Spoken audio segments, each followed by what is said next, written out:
All right, I'm going to do one more little live stream here, and then I'm going to go to the store and get some beer and watch the football game and forget all this bullshit for a while. But basically, I filled out an application for Snap online after my dumbass ex-friend Jeff Catlett reported my eBay business to Social Security, and they reduced my SSI from 670 to 307 because I have about $400 of income from eBay, which, that's probably fair. So anyway, when I filled out the form for SNAP and for fuel assistance, the first time I did not fill out that eBay income, which I should have, but I did not. So I immediately went back and filled it out correctly and accurately, and I put down $1,000 a month in sales. $400 of that is to cover the cost of the jewelry. $150 is eBay and PayPal fees, and $50 is advertising for a total of $400 income plus 307 SSI. That's my total amount of income. But unfortunately, when I went in there, she told me that's not how it works. If you fill it out incorrectly and sign it digitally, then if it's inaccurate, that's welfare fraud, and that's a felony, and I could face up to 20 years in prison. And when she told me that, I flipped out. I could not believe it. I thought that I was just going to come down. She said she wanted me to come down there and clear up a few things, so I was under the impression that, I was just going to clear up a few things and everything would be good to go. That my total income is $707 a month, which does not seem a lot to me, but if I didn't have a credit card payment, that'd be all the money I'd need per month. But unfortunately, I did go see a couple of concerts over the last few years, and my credit card payment is a little closer to $300. So anyway, I got a little hysterical, and I told her that I could not live on $307 a month, and I really needed the food stamps in order to eat. And she said that I'm going to be disqualified for food stamps for 12 months, and that I have to give her all these bank statements and eBay payment history and all my business records, which I really don't have business records since it's pretty much on eBay and PayPal. And something else, bank statements, eBay, payment history. So anyway, and I got 7 days to do that, and I told her that's impossible, and she's like, well, you just have to find a way to get it done. So I told her, I said, if all I'm going to be receiving is $307, I might as well kill myself. Should not have said that. And she said, we have mental health resources on the third floor if you need them. And I said, clearly I'm joking. No, I do not need mental health resources. And she said, any more questions? And I said, no. And she said to leave. And so I left, and I went to Stadium Inn, had a great, fantastic breakfast at Stadium Inn, took a couple of pictures. My dad was with me. And you might have seen that live stream there where I had a little bit of information about what happened. Then I came home and immediately called eBay to get my payment history, because you can't do that online. And, and the IRS. I need to call the IRS also. And so anyway, while I was waiting for the call back, there was a cop knock on the door, and I opened the door. He's like, are you Lee New? Reluctantly, I said yes, because I pretty much know what always comes after that. And he said, we got an EOC for you. And I was like, what's that? And he's like, you're suicidal. And I said, no, I'm not. And then he grabbed my arm and threw it behind my back and threw me down on the ground and then said, well, how about now? And I was like, yeah, a little more now, but mostly just confused. And he's like, don't worry, this is all standard procedure. We do this to everyone that, we think might be suicidal.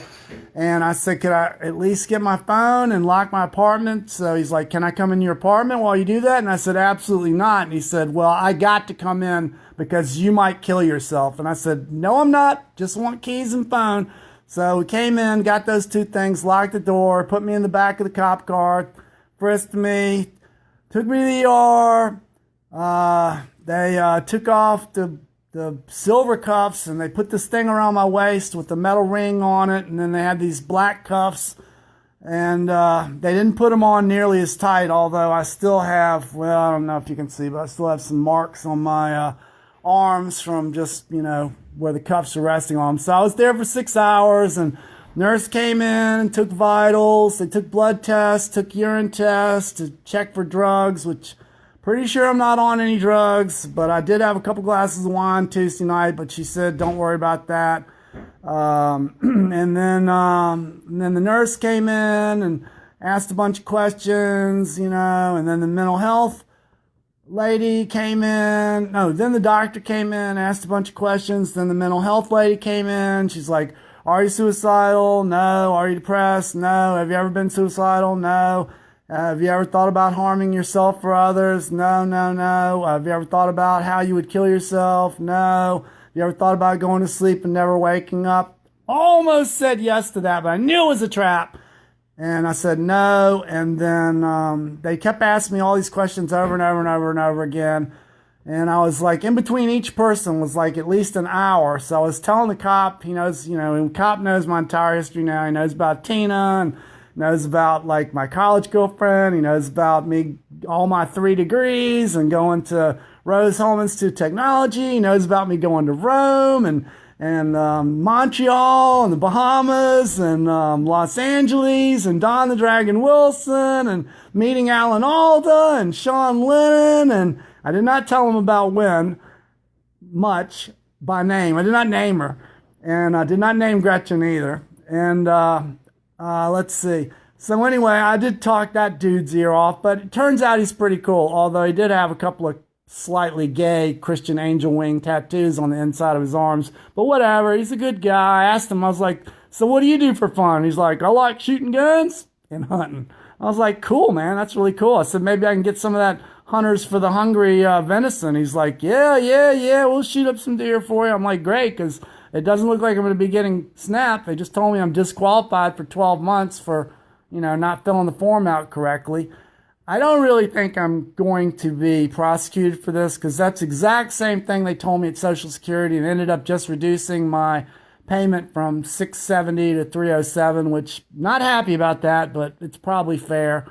I literally did sell $19,176 over the last 40 months or so, but anyway, I guess we got to do this investigation one more time for food stamps. I don't even see what the point is now, but I guess, I don't know. I don't know. Maybe they will prosecute me. I really hope not. I prefer not to go to prison. But then finally they came in. They asked me the last 3 questions, like, how would you kill yourself, if you're going to kill yourself? And I said, I don't know. I've never thought about it. And they said, how often do you go to sleep and hope you never wake up? And I said, never. And they said, well, if a bunch of cops showed up at your door tomorrow and said, we're taking you away and you're spending 20 years in prison, what would you do?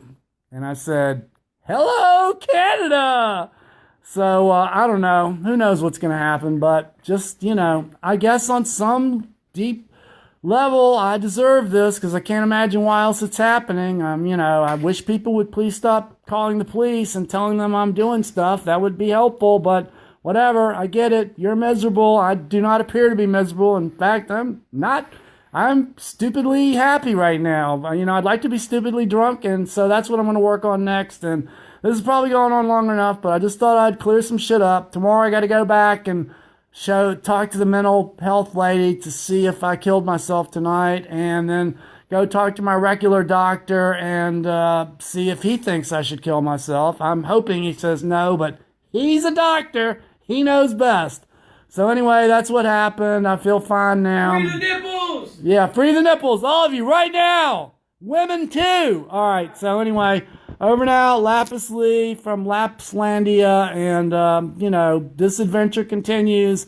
I was really getting excited about being able to eat something other than burritos and ramen noodles and, whatever else the fuck I eat is. But whatever. It was nice. Oh, and I got to pay back the $370. She said they might go easy on me since I've only defrauded the government of $370. I hope so. Well, from that particular agency. All right, so Lapis Lee over and out. Nighty night. Go Broncos.